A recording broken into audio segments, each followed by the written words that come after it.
Welcome to Al-Anon Hacks. In this episode, we're going to talk about, can Al-Anon work for people who love an addict? When I first came to Al-Anon, I wasn't sure that I belonged there. In the opening, it said that the only requirement for membership was a problem of alcoholism in a friend or family member. And sure, I did love a few alcoholics, but I also love some people who were considered addicts. And I wondered if Al-Anon was a safe place to discuss both of those issues. So today I'm going to discuss this question of whether Al-Anon can help those of us affected by someone else's addiction. And I'm going to talk about my own personal experience with this issue. I'm going to go over differences between Al-Anon and other 12-step programs. And I'm going to talk about how you can safely discuss any situation in an Al-Anon meeting. Let's get into it. Hey friends, welcome back to Al-Anon Recovery Hacks, where we break down recovery into practical everyday tools. If you're ready for more serenity and less chaos, you're in the right place. Before we dive in, just a quick note, I'm not a spokesperson for Al-Anon or any other 12-step group. Everything I share here is based on my own personal experience, strength, and hope. Take what you like and leave the rest.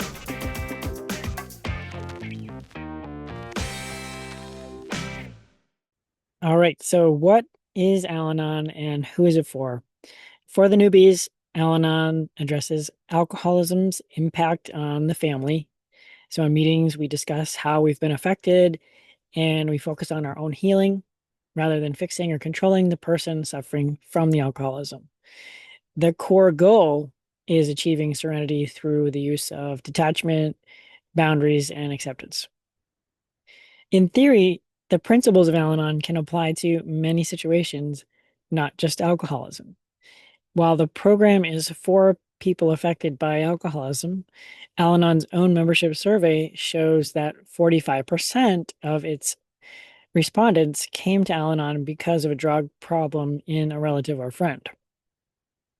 Al-Anon's official position on this subject is that individuals concerned about someone's drug addiction are welcome to attend Al-Anon to determine if it's right for them, with the understanding that our program focuses on alcoholism. I have found this to be true. In my 11 years of Al-Anon, I've never seen someone questioned about why they were attending or seen someone be asked to leave or cut their share short for mentioning their loved one's addiction. If the meetings are helping you cope with the situation that you're facing, you belong. But just because you can go to an Al-Anon meeting, does that mean it's the best place for you if there's a problem with an addict? Let's unpack it. Let's talk about addiction versus alcoholism. What are the similarities? What are the differences? So first, the similarities.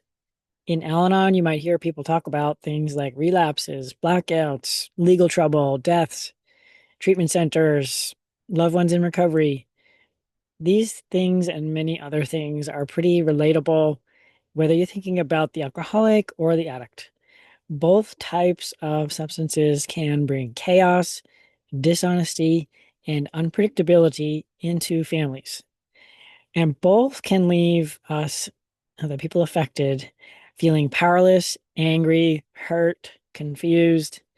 Chances are, if you identify with the feelings people are sharing in the meeting, the circumstances are going to be less important. There have been several times when I've needed to talk about a situation with an addict, and I've always felt welcomed and validated, including when I had to talk about the sudden overdose of a death in my family. Now, let's talk about the differences between alcoholism and addiction. One of the key differences is visibility and social acceptance. With drinking, sometimes it's pretty out in the open. Everyone can see when someone's had too much. Alcohol use is legal and it's socially acceptable. It can take a little longer to recognize it as a problem because family members may brush it off or treat the drinking as normal. With drugs, it can be more hidden. It can make the denial and the fear much stronger. The consequences of disclosing drug use can be much more severe legally than alcohol use. I think personally, this is one of the things that I struggle with the most. And the addicts that I know are often unpredictable and dysfunctional, but they hide the drug use from me. So I'm never really sure what's going on. There are no bottles to find, there's no alcohol on their breath. It's untraceable. And sometimes they visit the hospital a lot, but the doctors can't find anything wrong. And I find myself blaming the doctors for not being thorough enough, and in fact, it's a denial. Another big difference is the behavioral patterns of the addict are different. Different substances can cause different moods, energy levels, and different types of crises. Alcohol is a sedative. It can cause slurred speech, slow responses, blackouts. Drugs can be stimulants or sedatives, and their effects are different than those of alcohol. Stimulants like cocaine or meth or Adderall might lead to hyperactivity, paranoia, erratic behavior.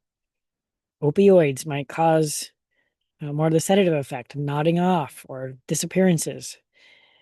The fact that we don't hear about particular details of drug use in Al Anon meetings can make it a little bit harder to understand that these behaviors might be drug related.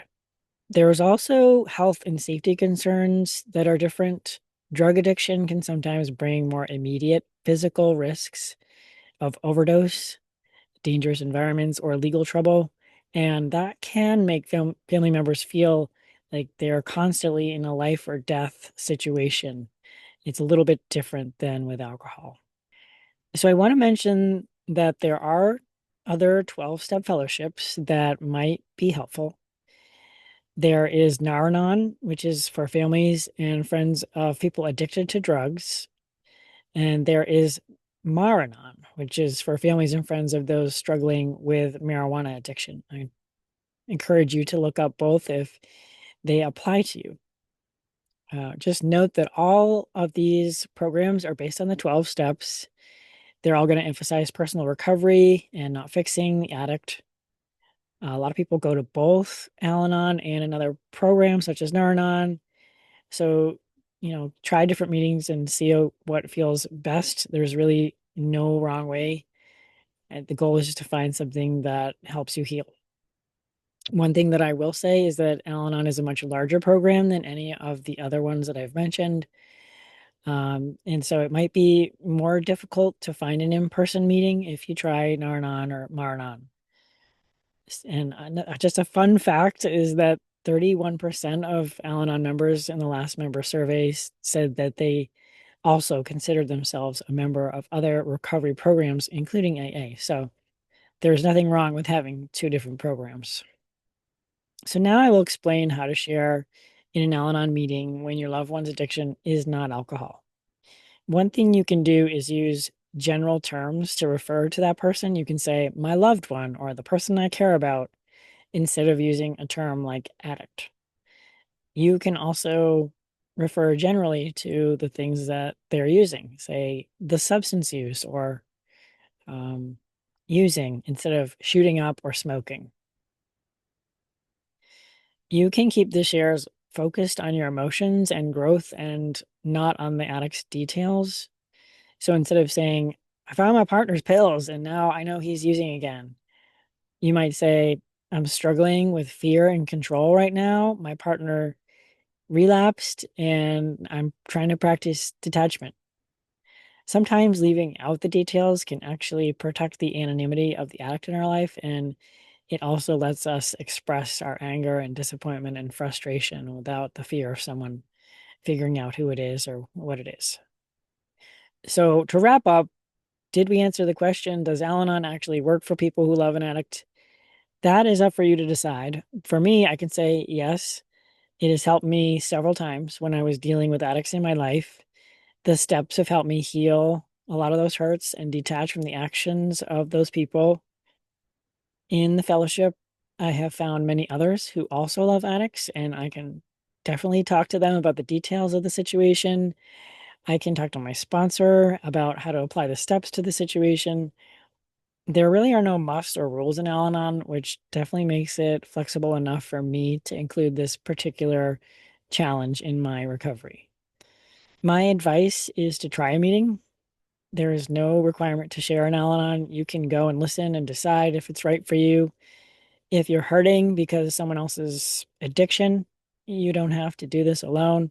Whether it's Al-Anon or Nar-Anon or Mar-Anon, there is a place for you. One day at a time, we will get better together. Thanks for watching, and I hope this helped. Drop me a line or a comment if you have something to add. See you next time. Thanks for being here. If today's hack helped, give it a thumbs up and share it with someone who might need it. Don't forget to subscribe for more tools for the journey. And remember, we can't change them, but we can change how we show up. See you next time.